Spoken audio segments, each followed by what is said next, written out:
Hello, and welcome to the Physical Therapy Owners Club podcast. I'm your host, Nathan Shields, and today I've got a returning guest, James Savas, who is an HR and recruiting specialist, and he's currently working with Hands-On Diagnostics services as well as other business owners for their HR and recruiting issues. And I'm glad to have him on. James, thanks for coming today.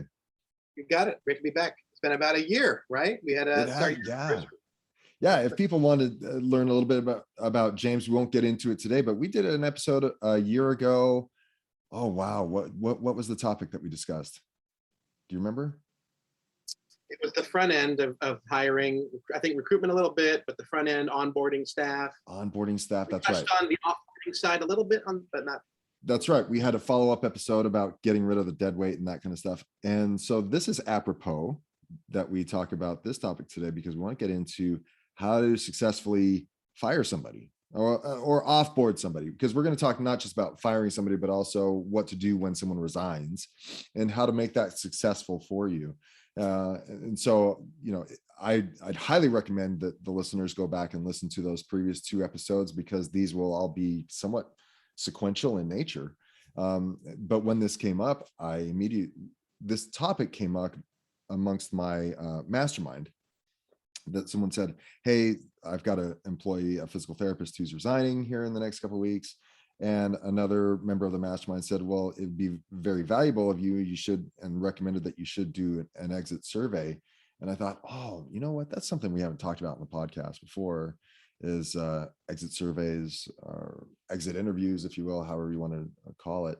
And so I thought, who should I talk to about properly offloading somebody? And I thought of you. Thank you. Appreciate it. Yeah. So I don't know, where do you want to start with this?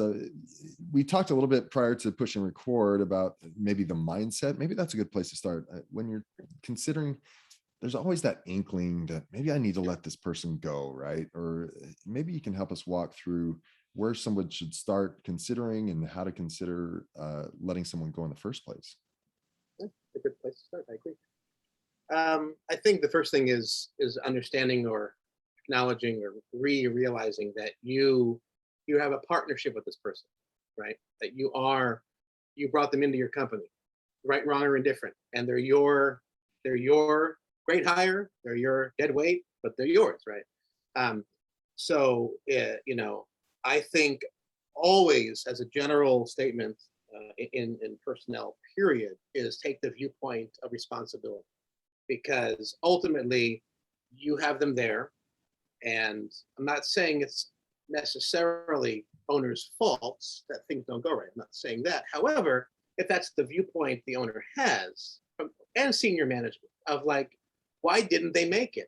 Why didn't this employee make it?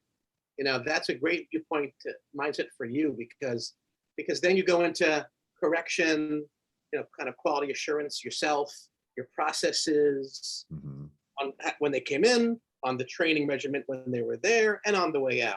So I think it is very enlightening to me, more enlightening to me, when staff are on their way out for any reason. Enlightening of yourself and your process, because then you'll see what you lacked, what you did right, what you did wrong. Because again, that's your partner.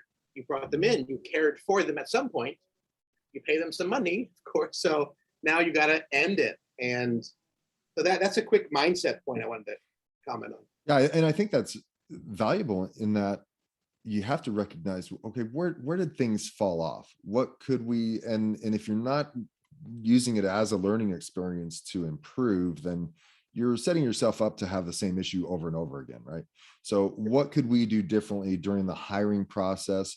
What did they come with, or what could we have vetted better in the recruitment stages, the hiring process, the interview stages? How could we have seen the red flags, you name it?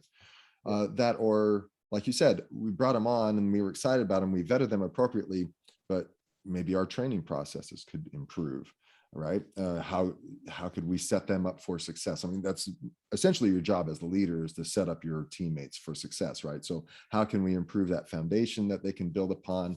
Did we provide them the appropriate expectations ahead of time so that they weren't surprised by anything that came up? Was there were they made aware of all the policies that were that were expected of them ahead of time? And if we didn't, how can we do that differently? But, okay, so now we're in this position, no matter what has happened. Now we're in this position. They've either resigned, or we recognize that maybe this is going in the wrong direction. We need to consider firing them. Are there any other questions that you would ask yourself prior to saying, I need to let this person go or not? And that's not a clear question. I guess what I'm trying to ask is, Sure. I guess like, well, I think what I'm trying to ask is, how do you decide if someone needs to go? I mean, it's time to stop all this. It's just time Sure. to let them go. You as an owner have been on the fence for a long time. How do you finally make the decision it's time to leave? Good. That's a great way to put it. The clean answer, and I don't pretend to give legal counsel. We just make sure that that's communicated. So do not, take this from expertise and professionalism and what I've done with these own hands in my years. Anybody that is in the HR personnel universe will tell you that documentation, same way that when you're treating a patient, documentation, reports, emails, funkinesses that have occurred, the good, the bad, and the ugly. Really, ideally, at this point, you want to let them go, the ugly, right? The ugly-ish. But also, so the data, and also data, it's got to be data-driven, again, like a physical therapist. So if you're driven by data, if you have an occurrence that on March 5th, X, Y, and Z happened, or you have statistics or KPIs that point you to, they had these targets to achieve, they never have achieved them, or the last 6 months they have not achieved them. Like, three major indicators or evaluators would be reports in their file. There's an old, I don't have it verbatim, but there's an old adage about, you investigate the employee, right? When you have about an inch thick of a personnel file, or like so when it's about, again, we all use stuff these days, electronic stuff, but you get the idea that when there's it's been a little while and there's a few reports, let's look into this guy or this gal, right? So reports, data, reports, statistics, KPIs, trends, their arrival to current and in between. And really, if you make it non-emotional, right, not emotion, right, and no opinions are allowed. You want to get really raw on like the legal side, it's no opinions, no emotion. Jack Smith was late these days. He failed to achieve these targets that he knew they had. We had an evaluation, accountability meeting of some kind. Exactly. Or a review, and we went over it. He signed that he did it. Bye-bye. That's it. So those for sure are things to evaluate. It really helps as I'm coaching clients through this, when we can get as objective as possible. Yeah.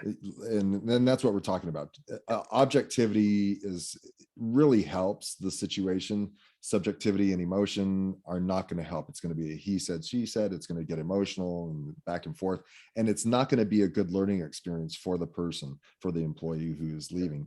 And so that's one thing I think owners don't do enough of, is documenting the infractions, so to speak, right? Right. Simply writing up, okay, this is what's happened and this is why it's an issue.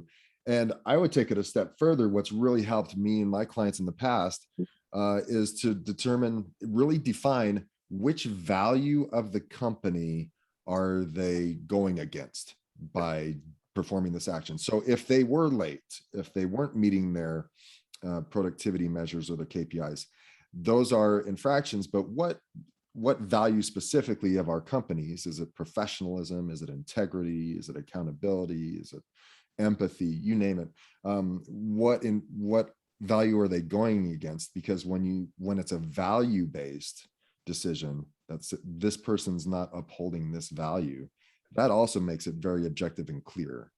100%. Fully agree. Yeah, and it's interesting because I know we'll probably get into what formal documentation do you need, or what checklists. But on that point, which kind of dovetails the 2 points, is, I know that, and you mentioned this too, that ideally, yes, reports are written, or call them reports, call them, I don't know, statements. I don't know. The patient file, notes for the patient file. Right. Or Ideally, the employee file. Sorry, employee file. Ideally, it's happening all the time. And ideally, there's no particular pressure or no funky viewpoint about it between the staff, that if Samantha's late, they write Samantha up. Not because I don't like Samantha, because she was late today. That manager observes and or lack of following through with a policy or procedure, and documents it. That's all. Very clean. Again, no opinion. Just blah happened. This, I saw it. Same way. Again, it's the same thing you're doing for patient incidents. When something happened, you write down that Mr. Smith felt like he got burnt today from that ultrasound. Okay. Now, did he really? Maybe not. Is it your fault? Maybe not. But he felt that way. So you write it down. So ideally, you do have a system that comes from the top down, that everyone freely writes up comments about things. Because I'll tell you something, if you can pull, and that's not easy. That's not easy to do. But if you can pull off a group, at least a management group, at least your top guys and gals, right, that back that viewpoint up, then what you have is what a sane environment you've created. Because everyone's writing. Now, if you see a report occur and the report itself looks very opinionated and nasty, and she never, okay, I'd investigate the writer of the report. But that itself tells you something, right? So if you can get your management and up to, it could be one person in a small, the office manager, it could be the billing manager, in smaller offices. But if you get their backup on this report writing, you're golden. If that's not possible, or you're very small, you can't do it, which dovetails your last point, I would say that at least every 6 months, every year, an official evaluation, or whatever we call them, employee review. At least, if the reports can't happen for whatever reason under the sun, then the reviews or the evaluations. And in those, exactly what you said, Nathan, there's categories of viewpoint or a backup of overall purposes of the company. Or how does the employee align with the purposes? Good, bad, indifferent, why? Blah, blah, blah, blah, blah, blah, statement that you, manager, owner, are writing down. Right. I think that document, and we can go over that if you want to more, but that type of document, it's official. The employee signs that review, signs that they've read what you wrote. It's all very handwritten and very right there, right? Right. So if not the report system, which is, again, I really, you should look to do that if you can, right? Then at least this annual biannual review. Yeah, and I think that's where many owners maybe fall short, or they don't really feel comfortable, as to, number one, have accountability meetings when issues do arise. They don't. They want. Yeah, as physical therapists, we like to be liked. That's a general personality of physical therapists, and so if we're going to hold someone accountable, now we're the quote unquote bad guy, and we don't want to have that feeling of confrontation in the clinic. However, that's the perfect way to allow people to walk all over you. So in order to be a leader, you need to hold your ground, set the boundaries, draw the lines, if you will, and then have those accountability meetings and have regular meetings, one-on-one meetings with your team. They want that. They deserve that, right? They want to know how they're doing. They want to know what their scorecard looks like. So giving them the opportunity to have an assessment, have a review, I think is appropriate. Ours were, like you said, we talked about the purpose. We also consider those value-based assessments. So we would list the values. And like you said, how did they exemplify the values over the past period, right? Sure. And we had it go both ways, in that they would fill this form out themselves, and then the supervisor would fill it out as well. And the assessment interview itself, they would start off, this is how I have shown these values. This is where I need to show improvement. This is what I'm going to do in the next period. And then the supervisor would say, thank you, I agree. This is how I think you've shown those values. This is where I think you need improvement. And this is what I need to see from you. And like you said, yeah, we both sign off on that. And I mean, that's just an example of an accountability interview, just like you talked about, but having those in the employee files, as well as, hey, I'm seeing a trend of you not coming in early. Well, let's go to statistics, specifically like productivity statistics. We have an agreement that you need to see 60 visits per week, and you have been routinely at 50 visits per week. And I'm not seeing you do anything about it. What do we need to do about it going forward?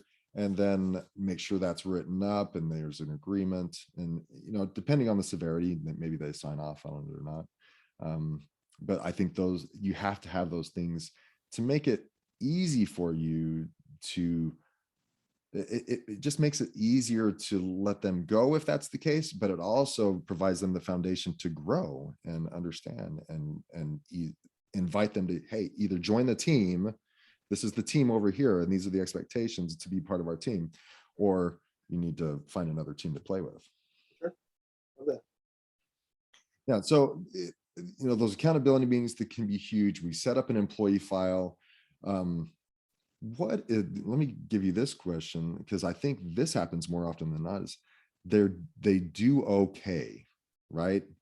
They don't speak negatively of the business. Their performance is on the border most of the time. You ask for improvement, and maybe they improve for a couple of weeks, but then they go back again. How do you decide if you should keep that person on or not? It's a great point. Great question. I guess it's a matter of, are they a willing employee, or are they something else? So are they an employee that takes what you say and applies it, that takes your direction and changes? When you give them orders, directions, viewpoints, policies, they understand it and they do something with it or about it, right? Can you give them a basic, on a very low level? Would they be able to go? I used to run a drill on the hiring side, but anyway, with new employees, if you gave them a very specific order at a restaurant, would they understand and duplicate all the little, mayo on this side and mustard on this side, whatever. Do they understand your communication, and can they operate based on it? So are they willing? Does that happen? Yes or no? No, they don't really listen to me. They kind of, again, they do an average volume of work or whatever their area is. So I think, are they willing or not? Now, a non-willing employee comes in a few different shades. They can be like just defiant and no boss, no. Right? They should be out the door, right? Unless that's just who they are. If no, okay, yeah. You don't need that for very long. It's easy to fire them. Yes, exactly. They let you know, fire me. Right. Or there's like the behind the back guys, right? The coverty kind of, everything's fine, big smiles, but intentions are what? And that you'll see in the statistics, that you'll see an area, a division or area that's getting kind of like, it's not going well. We can't hold staff here. Or people are unhappy here, or there's complaints. And tracking that down, it's Peter, that person, it's Sally, exactly. So either you have a willing person that, again, responds to correction, responds to communication, changes as a result of that, can duplicate and understand basic stuff needed by you, by the boss, by the managers, or not. So if you can decide that they are willing, if that's assumed, right?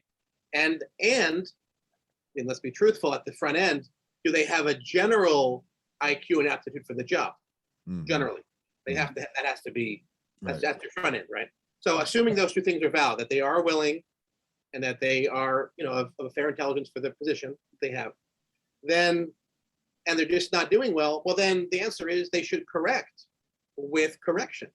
They should change their operating basis. It should be a very even keel, peer-to-peer, down to their level conversation about what's going on. What are your future plans? How is it going here? I wouldn't even necessarily document that at that point. Right. Just a conversation with your partner that you brought into this group, right? That's not working out well. And if they are a willing person and they're a general good emotional state and so on, you'll find out what it is.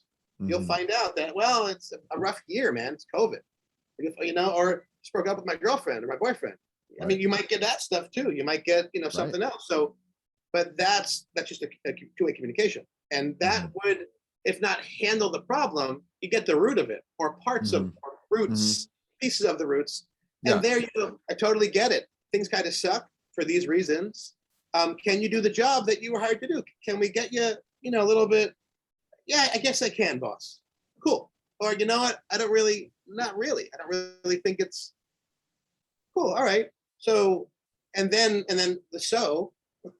so let's look at some other options here. Part Yeah. time, PRN, goodbye, blah, Yeah. blah, blah, blah, Yeah. Yeah. But Yeah. that's so you have to first evaluate. You got somebody worth it, and their production is just slow, or are they really not worth it? That's the first point. Yeah. I think what I see in owners oftentimes is they haven't held somebody accountable in the past.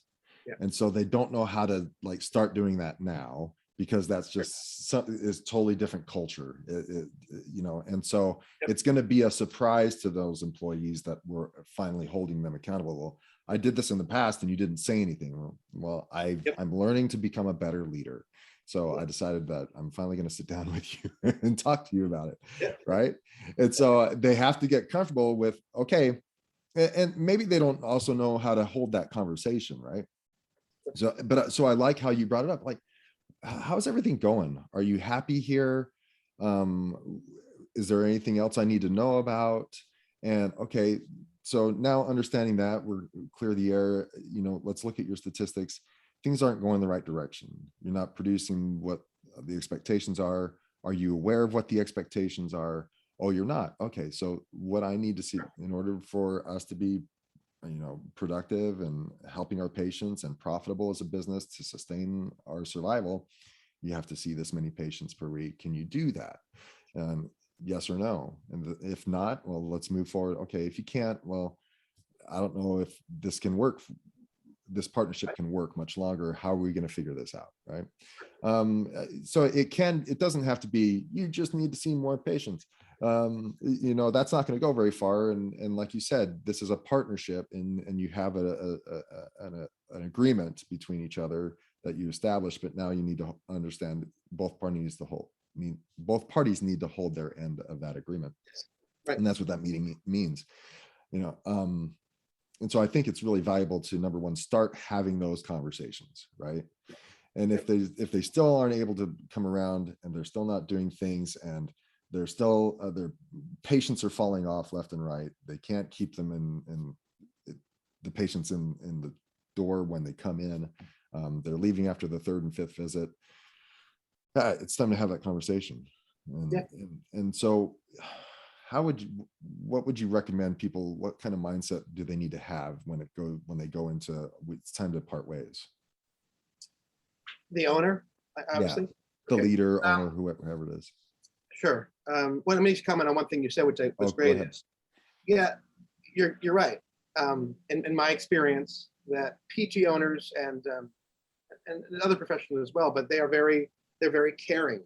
That's why you got into the field you did, right? Among other reasons. So you care about the staff. And I'll tell you this, that when you're at the point where you're having those conversations, like we just said, or further into it, like it's going to go tomorrow, you're gone, or right now you're leaving. When you do it from the viewpoint of care, the same way you might have a tough conversation with a patient about it doesn't look good. I don't know, in PT, we don't have those conversations, but you get the idea that like, doesn't look good here. So it's the same kind of thing where you really care about that person, and you don't change that. You don't suddenly become a bully or suddenly become something else, right? You're still that guy, that gal with those purposes and those partnerships, those agreements, and you care. And I've even used those words and guided owners to use words like, listen, I care about your success. I care about your future. I care about what we've done here. You're valuable to me in this way, or these ways you have been valuable. So it's really like, part of it has to be acknowledging the good and the agreement, the partnership, so that care thing should never go away. I don't want to sound like you suddenly become the axe comes down and you're like, you have to put your other hat on and you're the mean guy. It's not at all. You're the same person that had the same relationship. But anyway, it's just a viewpoint, like you said, Right. shift. For sure. Yeah. Yeah. So remind me of, I'm sorry, Nathan. No, that's exactly what I asked. Like, what mindset should you have going into that firing per se? And I've really found the conversation should have. I personally like to avoid the details unless I have to, and just say, listen, we've had a number of conversations, and it seems like things just aren't going the right way. We're gonna, if you talk, Sean Kirk, who was a mentor of mine, was just like, it's just not working out. That was his famous phrase. It's just not working out. I like to give them a little bit more and just say, we've had conversations in the past, and so I think it's time that we part ways. I care about where you're going to go. Right. So, but honestly, today is going to be your last day, and go from there. What do you recommend in those conversations? Like, what kind of wording do you use? That is the phrase. Sean is right. I mean, that is the blandest way to say you're out. That's it. And it doesn't necessitate any other accountability, but we're not a good match. It's not working out. Those kind of phrases are just like globally gray and okay, right? Yeah. So I like those, generally speaking. It's not going to work every time. I get it. I mean, I've literally had people, and I'm sure some of your owners have had people that go, no, but I deserve to know, or I want to know, or whatever it is. And this is definitely, I would always role play, by the way, prior to. It's a side note. Idea. Yeah, that's always great. role play first. Always role play. Number one, always role play. Number two, always have somebody in the room with you. I agree. Always. I mean, a witness, the good cop, bad cop. There's a million reasons why that's a good idea. And role play with that person. Say, we're going to do this. It's going to be maybe a little sticky. She's not going to like it. I would just be real with that manager. Ideally, it's the area manager and you, owner, or something like that, or the two owners, whatever. Yeah, that is a good bland thing to say. I have gotten into conversations where they demand to know or something like that, and I've held my ground that I don't have to give you a reason other than what we've gone over in your last talk, or other than what we've gone over in your evaluations. I'll give you copies of that if you would like. The stats, if it's a statistical point, I can give you copies of the graph if you'd like. I mean, fine. I mean, again, not, you went down, that's evidenced here. That's it. So if it gets heated, I've gone that direction where, it's like, you want to play, I don't have to tell you, and I'll give you some documentation if you want. And that's it. If you're going into it with the idea that it's, again, if it might turn into a legal issue for you, like this firing might, or they're leaving, either way, but it might get sticky. They might get you for something. Maybe you're not sure, or they were never really a good employee, but you kept them on because you had nobody else or whatever. And it's going to go bad.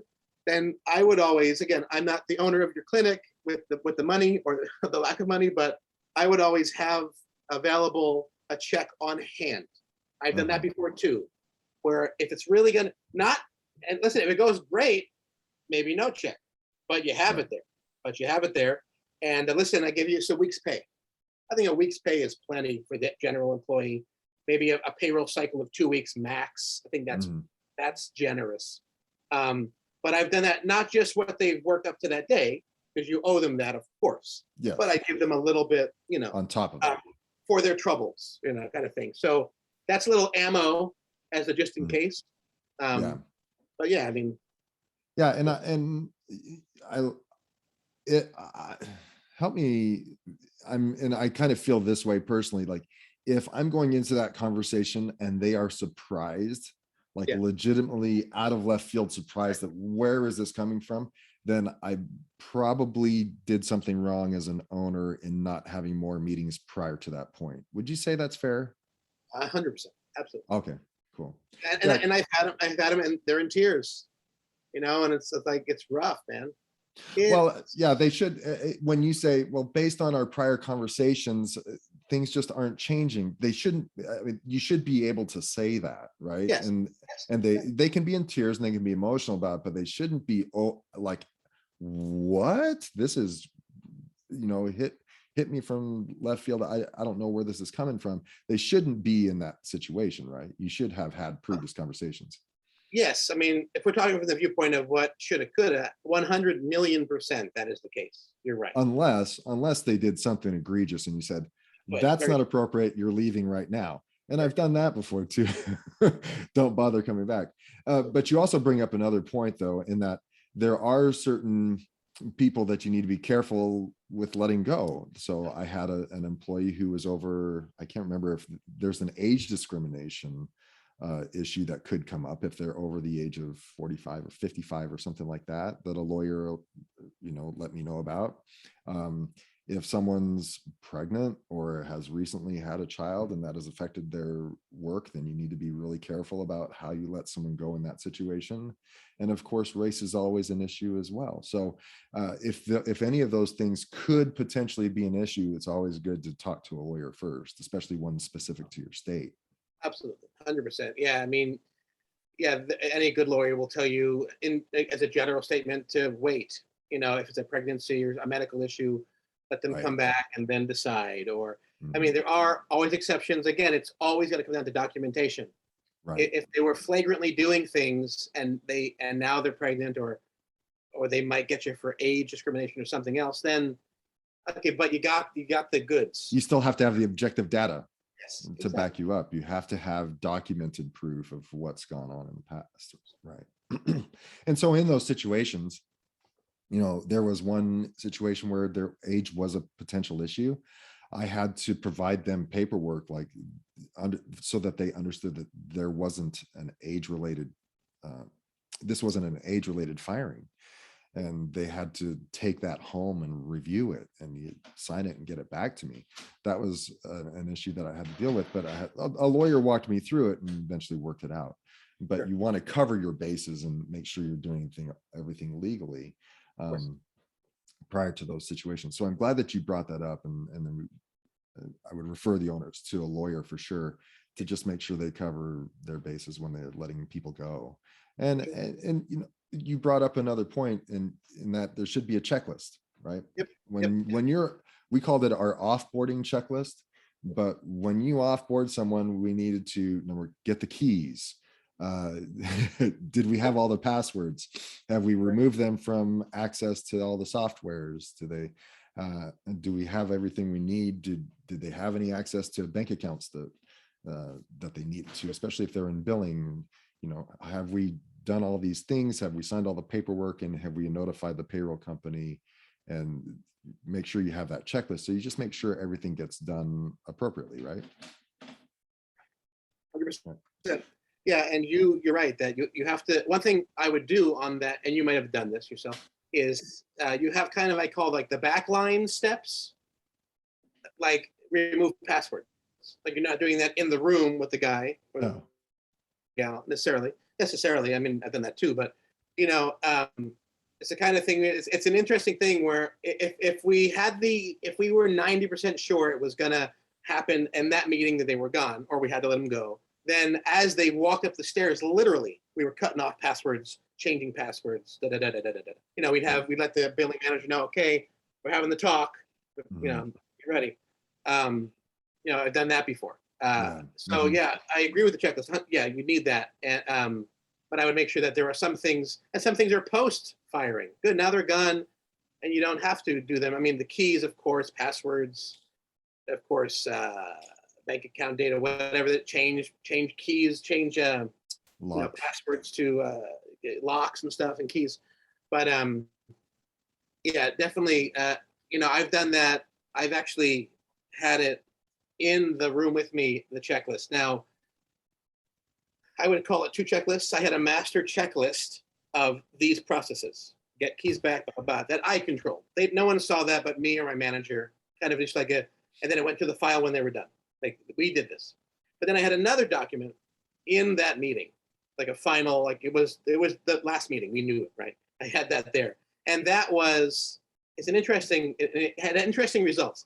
It was a list that went over that the person had to acknowledge that, to the best of their ability, they were not being let go for reasons race, sex, age, Mhm. and Right. so on. Um, and that, again, to the best of their knowledge, because they can assume whatever. And it was an interesting. Now, is that a legal point or else? No. But what that imagine what that creates right on the other side is you're going to get a little flack like, oh, what am I signing here? Well, Oh. this kind of wraps things up, and we went over why you were being dismissed because of stats and objective data and so on. I just want you to know that it has nothing to do with blah blah blah. Blah. I guess not. You know, so they won't all sign it. Let's just say that. Yeah. Let's be very overt Yeah. about that. However, the idea of that type of document that they have to kind of mutually agree that it's okay. Again, and it's a funky area. I know that, Mhm. but one place had that, and it was kind of nice to see the person have to kind of confront themselves, like face. I guess so. And it's always weird. I know that, Yeah. but it was good That's to a tough one. kind of end it. It helped end it. Right. Right. Exactly. Yeah. Tell me about, so what are your thoughts then when someone resigns and says, "Hey, I'm putting in my 2-week, 4-week notice. I want to be done at this date." Um, uh, there are some situations where you might say, "I'll take your resignation and you can leave tomorrow."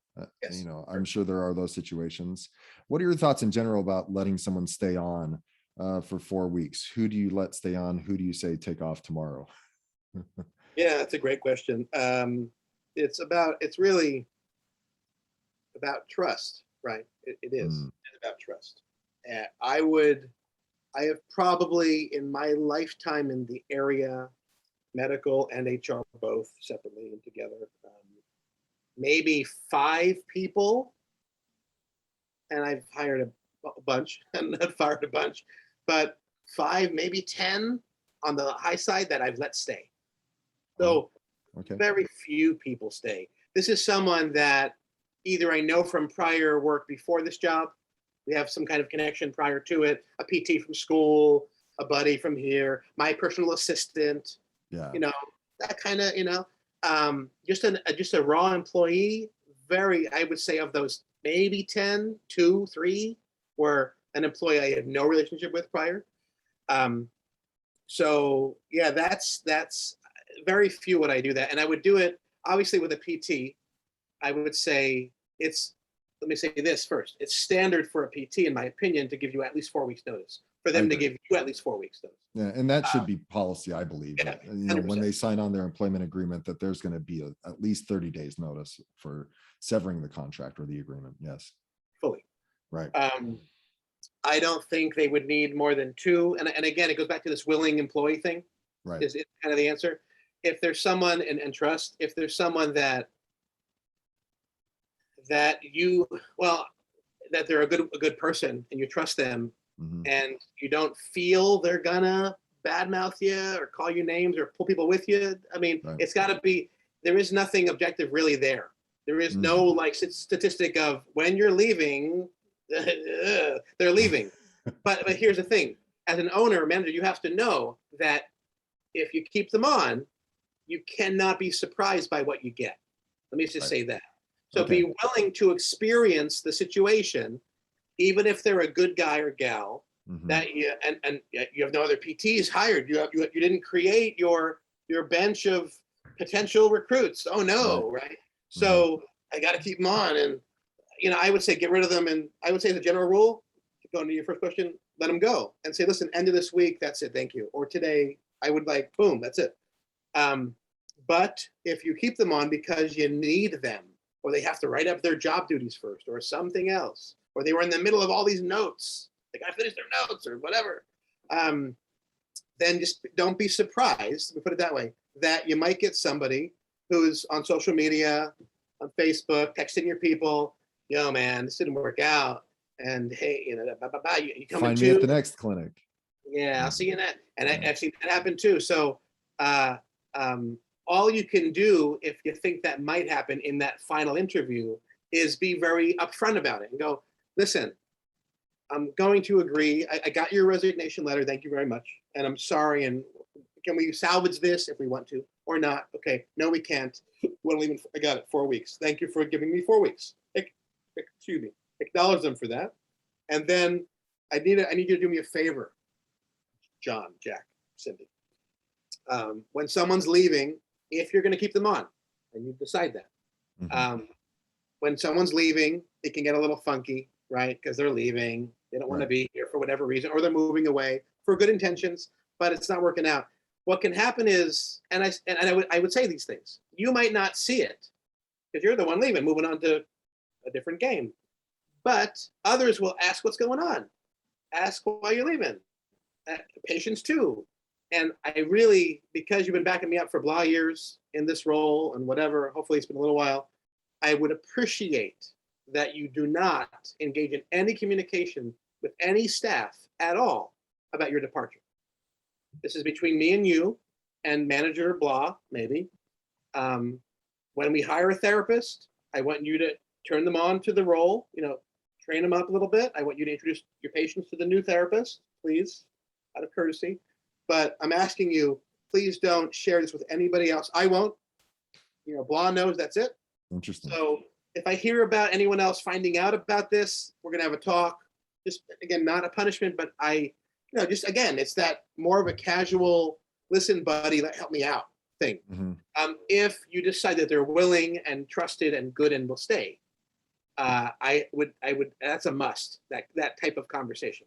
So that even if they were say moving to another state or something like that, you would ask them not to bring that up. I would. I mean, when I leave a place, when I resign when I have resigned from a job, nobody will know. Maybe a day prior, and I'll give 6-8 weeks. I give them 3 months. Right. Because that's a different level, right? Different thing. But no, they don't know. The staff don't know anything because I'm not acting any different. They don't. I mean, I'm not going to assume they know or nothing. It's business. We got things to get done, man. Right. And maybe a day before, listen, tomorrow I won't be coming in. What? And, you get that. What? Huh? What? Listen, it's all good. We're doing this, right? Yeah. So I would say then go two directions with it. I would say yes, even if they're moving away. It disestablishes the area, no matter how they say it. If they're an established person or a pillar that was there for blah time. They're known for that job. They're known for those procedures and that that smile in the morning, the handshake, and the blah, blah, blah, blah, blah. And now they're gone, or they're going. Oh no, you're going. Why are we losing staff? Why is it's a distraction? Total 100%. So right. Yeah, I would ask the person to zip it as long as they can. If their wife works there, or their best friend, their husband, it might leak, and I get that. But sure. I would have a conversation every week with the person. Okay, so are we good still? Are we good?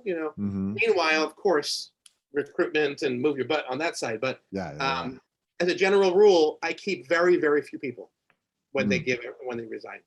More than a week max. Yeah, and I think people usually keep those people on because they haven't found the next person, or out of fear that they might lose some productivity.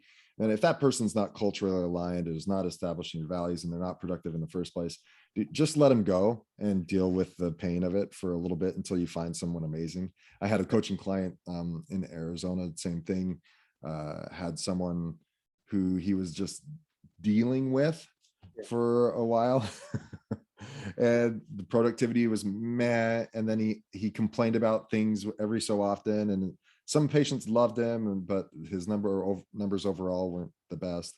When that person was finally held accountable, he didn't like it and put in his resignation, which was a good thing, but the client was scared. And now he has 2 new physical therapists on board that are amazing. And he's like, nice. I don't know why I dealt with that person for as long as I did. We're going to move in a great direction now that I've got these other great therapists. There are better people out there, right? There are A players and you can find them. It takes some time. So don't be afraid to let them go. And when the resignation does come across your desk, be okay with it. There's I don't want to say there's plenty of fish in the sea because everyone's looking for a physical therapist right now, but there are better players out there, and there are people that will work out much better for your clinic, and you'll be a happier owner if you've got people who are truly aligned with you.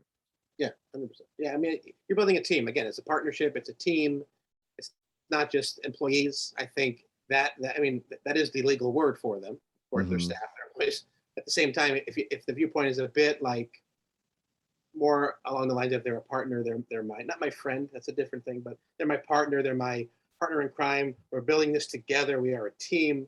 I think that takes some of that separation out of the game of like, oh, boss and junior, whatever. But yeah, no, it's good that, you know, I dealt with somebody, a client recently, and they had to let somebody go. And amazing therapist. She was an amazing therapist, like raved that she had a very unique skill set. But she was just not, like you said, did not align with the purposes and the goals of the group, and was kind of snarky. And some patients loved her, some didn't.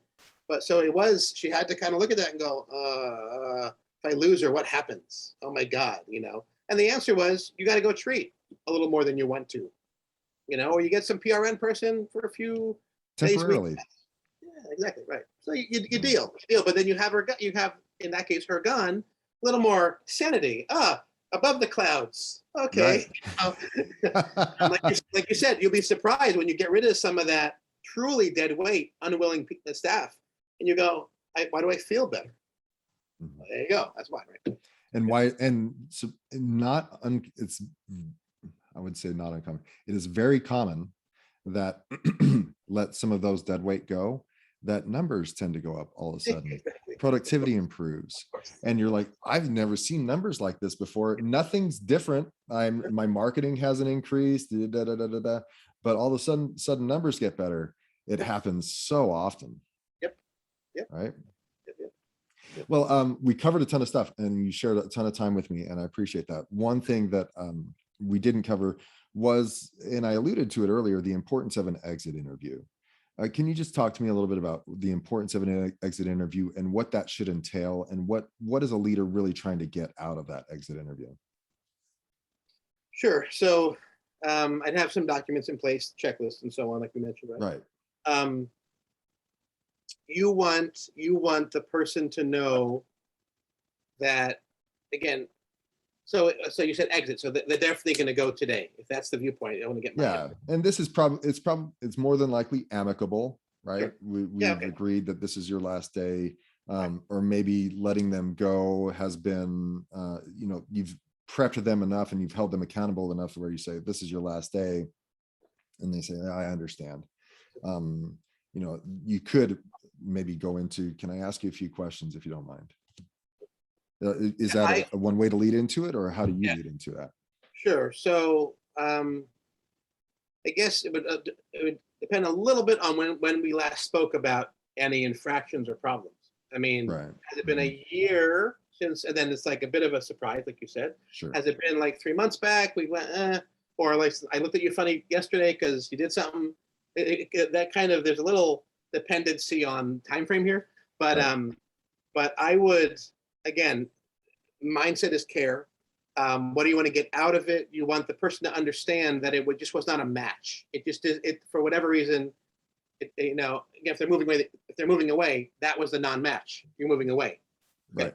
But either way, we don't match. That we are in Keokuk, that we are doing PT, and these are our purposes. You're not living here.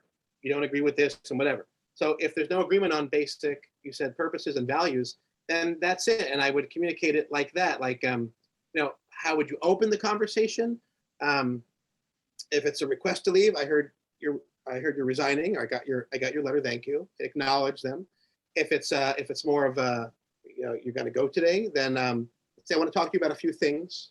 And if you're asked, because if they're aware, they'll go, am I being fired? Am I being let go? Well, I want to talk to you about something. I would not answer that question, right? Let me just say this as an asterisk. If it's someone that it's going to be a bit of a fight, right? A bit of a verbal, like you don't know how it's going to go, but you need to let them go. And they say that, I've done this. Am I being let go? Should you be? Should I let you go? And what does that do? It throws it back. No, maybe, yes. What did I do? Again, if it's a salty individual, let's put it that way. If it's a little Right. salty Oh, individual, okay. I've given them like you tell me what's going on. What's going on, Jack? Uh-huh. What you been doing? Get Right. kind of, look, claws a little bit, right? Right. Again, you didn't say nothing you shouldn't say. Good. Tell me what's happening, and let them originate. Oh, sorry. Or I Yeah. took that pen. I'm sorry for that. Sure. Or whatever. So anyway, but you want ideally you want them to acknowledge and agree with what you say. So you want to be able to say, listen, I want to talk to you about something. Since this blah has happened, stats, we've had talks not working out, reason. And so what do you have to say about that? Well, you're right. I mean, stats are down, but it's Rebecca's fault. And gotcha. You are the manager, right? You're the manager of the area, or you're the lead therapist, or that's your patient. Okay, right. So this is, I'm sorry, but we have to part ways here. Right. But you really would like them to understand. Again, it's not working out is always a great first approach. Listen, it's not working out. We don't match up here. Sorry, but 9 out of 10 times, 8 out of 10 times, more than that has to happen, because that's just not enough, right? Right. Again, they're a salty individual, or you care for them more. I mean, it can go both ways. Listen, these things occurred. Here's some reports. I'll have the reports here. If I have reports, evals here, right? Yeah. Stats here, all that. The check, like I said, maybe, all that's ready to go. And then, so what are you telling me? I'm telling today's your last day. We're going to pay you through the rest of the day today, and I'll give you money or not, severance, depending. Yeah. And that's it. But again, you want to again have it role played, have your head straight, how it could go, and run it how it could go, not how it's gonna go, because you have no idea. In HR, the rule is you have no idea what that person's thinking. You have no idea. They're having a bad day. You're getting that bad day, right? So you don't know. So I would drill it 2 ways: completely the worst firing ever, and oh my God, that was so easy. Because you'll say one of those things afterwards. Oh my God, that was horrible, or that was nothing. So I would drill it. I would role play it both ways, always. Someone else there, and communicate. It's just not a match. We're not matching up on some things. Statistics I gave you, not matching. A lot of not matchy. And then so we're going to part ways here. That can be as clean and simple as it is. But again, you can get heavier-handed, a little more. You can tell me what's going on. If you need to.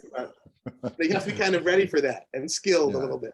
Well, I really like, if a parting of ways goes relatively well and it's professional, and there's an agreed upon date, you trusted that person for a period of time, they're moving on to something else, you understand, whatever. I like to have conversations with them, it's not just, okay, it's your last day, you're packing up your things, you here, cut the cake, see ya. I'd like to have what we call an exit survey or exit interview, to say, okay, what went well in our relationship here at the clinic? What recommendations would you have for us to change, to do better? What parts of the company do you think we can improve on?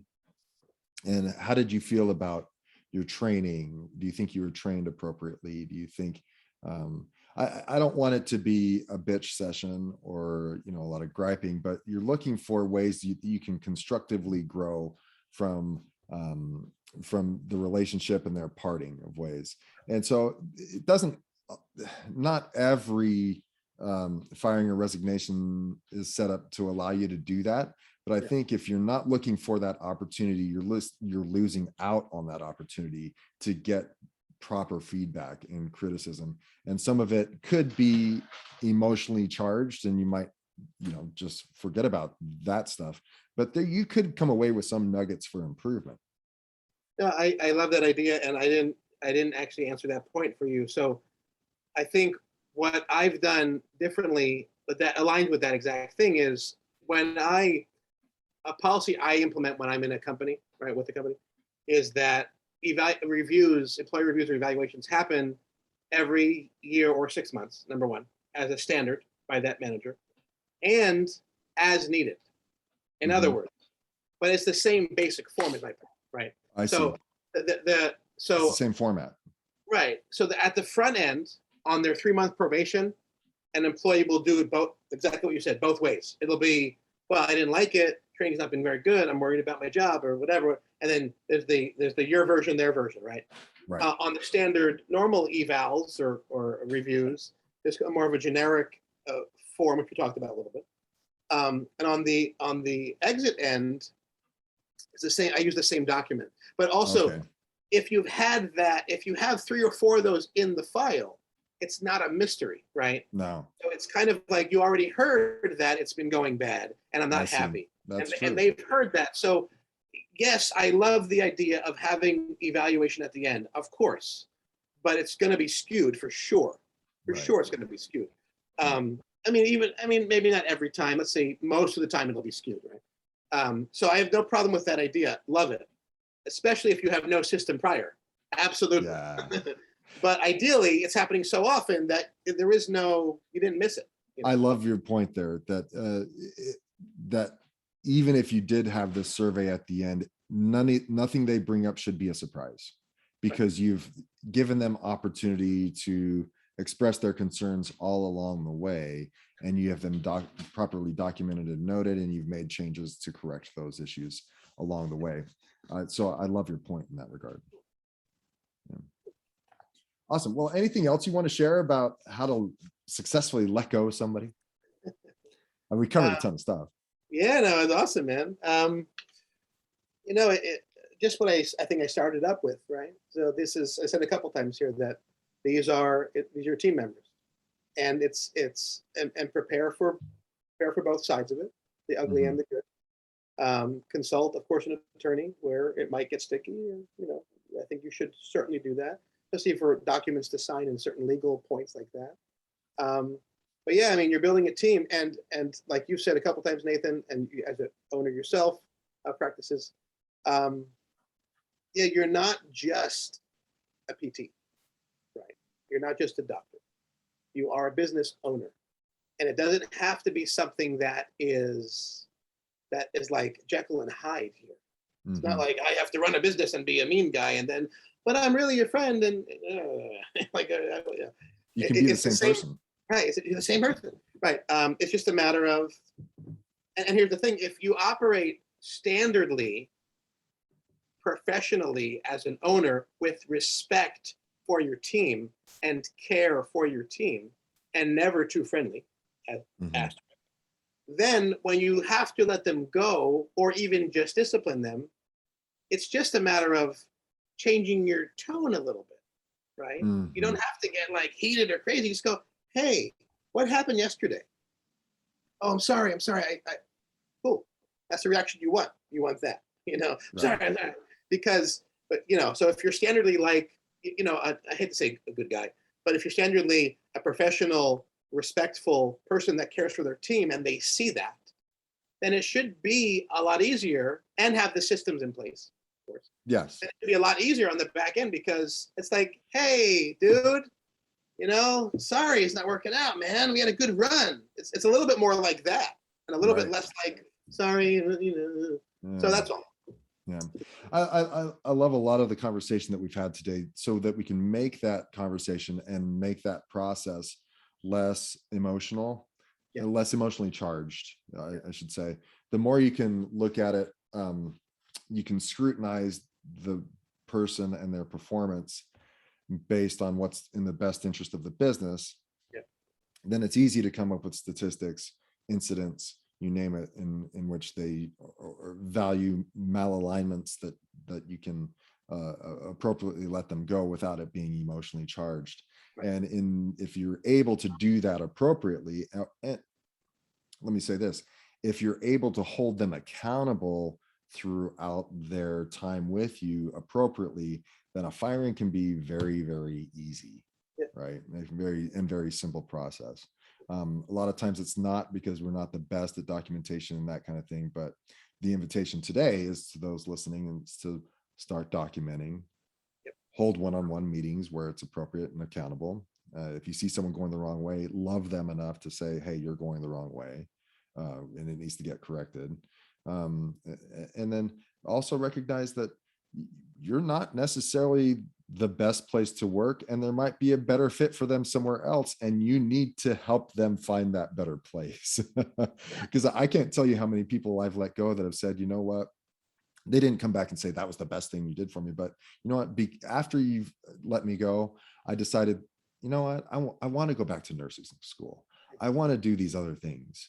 And if that hadn't happened, I wouldn't have changed direction in my life. So recognize that you're not the end all be all. You're not the final resting place for all employees, that you are more than likely 90+% of the time, a stepping stone to their next place, and help them along the path, right?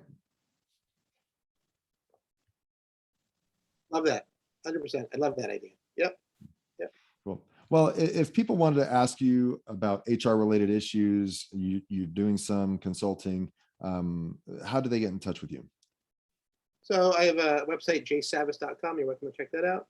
Some little tips and media there, including my friend Nathan, of course.